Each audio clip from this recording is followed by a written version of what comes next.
everyone, my name is Aziza and I want to speak about some attitude toward refugee that exists in UK and another European country. And I'm now here near me, and as our new altar here near me too. Okay, it's very cold, so I'm in my coat, not in my Lina's coat. Okay, why I decided to speak about refugee? Because Ayman was a refugee in three countries. So UK, our fourth country. Ayman was born in Ukraine. After that, Ayman was refugee in Russia. After that, Ayman was refugee in Israel. After that, Ayman is refugee here in UK. Not a refugee. Ayman just an asylum seeker. And now we are waiting for our full refugee status. We really like UK, and we never feel so safe that we feel when we lived in UK. And when I say we, of course, I mean Autistic, because when Ayman was refugee in some country, it means that all of us, all others, was a refugee in this country, even if Ayman was the host and was fronting more. And in Russia, you couldn't feel safe in the street. In Russia, when people hate you because who you are, because you're queer or you're Muslim or you're black or you're disabled, they hate you openly. So, for example, Ayman was from a partly Jewish family, and people in the train or on the street could say to them that Ayman is subhuman openly.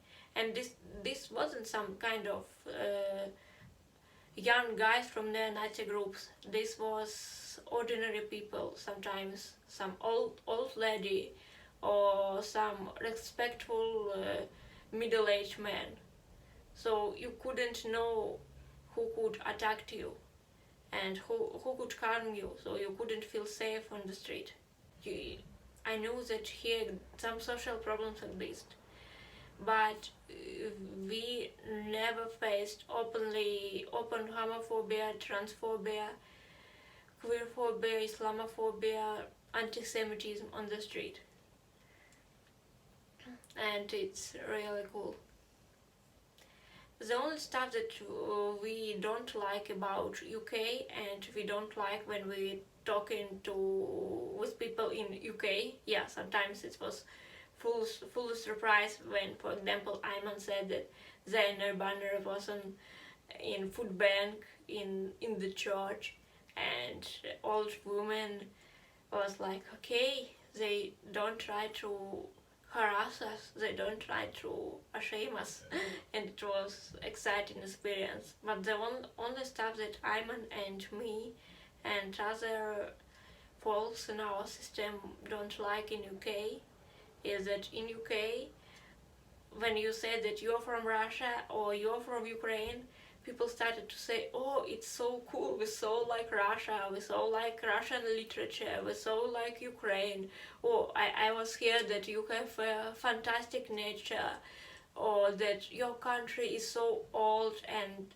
so wise. And when people said to us that they love Ukraine or love Russia, we just freeze. We couldn't feel safe. We're thinking that these people just like Russian people and Ukrainian people, and they would attack us.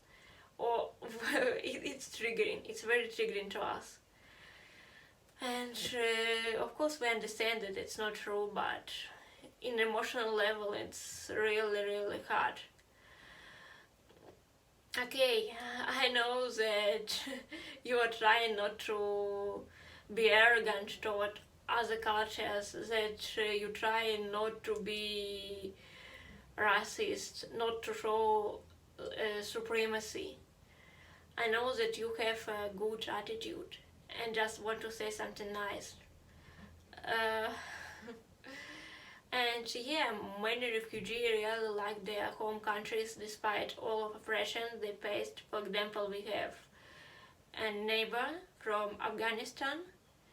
He's not our neighbor anymore, but he was our neighbor, and he deeply loved Afghanistan despite all of political problems that he had with his government, despite all the poverty, and he wanted to come back when he would have this opportunity. And I know so many refugees with such feeling, but many doesn't mean all, okay?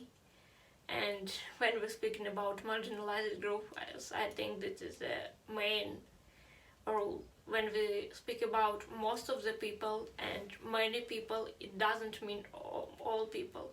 Please stop this generalization and stop make any assumption if you don't know truth. And we became a refugee. I mean, all refugee became a refugee or asylum seeker not because situation in their country is very nice. We became a refugee because we have problems, and sometimes these problems could be problems with culture itself, with community itself, not just with government. And our experience in our homeland is not yours to estimate, it's our experience. So just don't give this good or bad estimation, okay? This simple compliment about vast culture or great literature is just exoticization, and sometimes this is arrogance because you don't know this culture deeply. You know only some stuff and make some kind of easy compliment, but you don't know all the situation. We hate Russia and we deeply hate Ukraine. Sometimes we start to cry only when we hear something about Donetsk, our hometown. Why? Because for us, life in Ukraine and life in Russia was hell. If I'm Ayman now, now Ayman more fronting than Aziza. So if we knew that we could have this life that we have in UK, that we could be so openly ourselves, I don't think that we would have some suicidal thoughts or ever attempts that we have when we was teen. We just couldn't imagine that somewhere we could be who we are. And from the kindergarten, literally from the kindergarten, I was feel that I'm trapped, and I was feel like in Orwell's world, like in Oceania, with all this propaganda, with all this abuse. So Ukraine is not a nice place for me. For me, it's deeply anti-Semitic, ableistic, transphobic, homophobic, sexist, racist, Islamophobic culture and country, like Russia. And I don't understand Russian culture. I don't understand Ukrainian culture. And all my life, in my teen years, I have very strong Jewish identity. When I became a little older, I became a Muslim, and this is the reason why Aziza appears. And yeah, now I'm speaking more than him. So we're speaking together, I think. So when I was a Muslim, even in LGBT and feminist community, people hate me for who I was. So it's not something nice. And all my life, people try to make me love Ukrainian culture or Russian culture and Russian literature and Russian theater. So please don't do this. Don't speak with me about great Russian literature or great Ukrainian literature or some great culture stuff.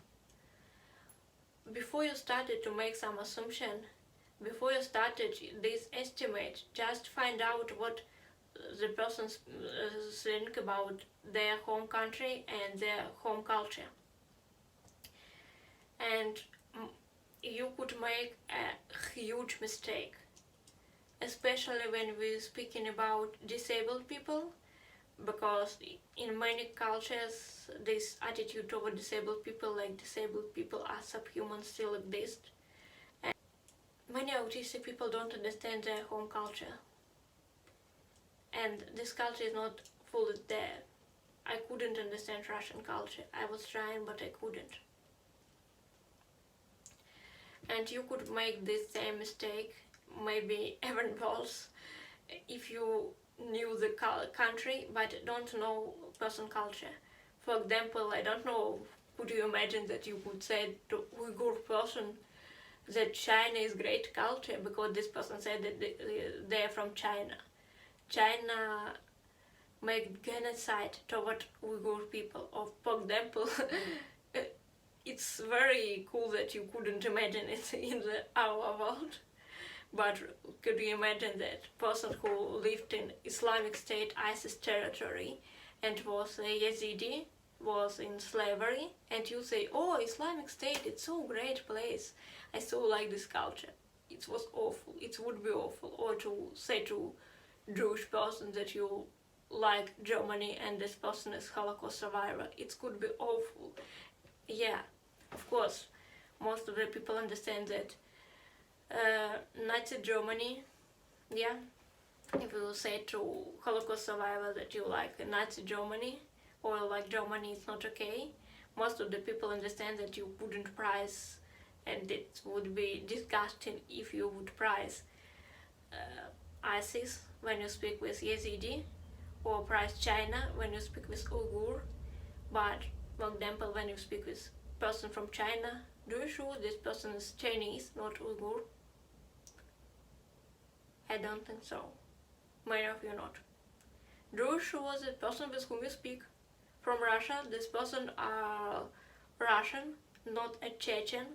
Chechen land is occupied by Russia, or this person is not Jewish because Russia is deeply anti-Semitic country? I don't think so. So please, if these people was minority and they ran away from this land because the dominant power in this land was oppressed, please, just don't praise their homeland, okay?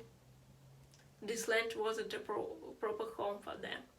This could be just hell, nightmare. They literally couldn't have a nightmare because of your world of the nice place.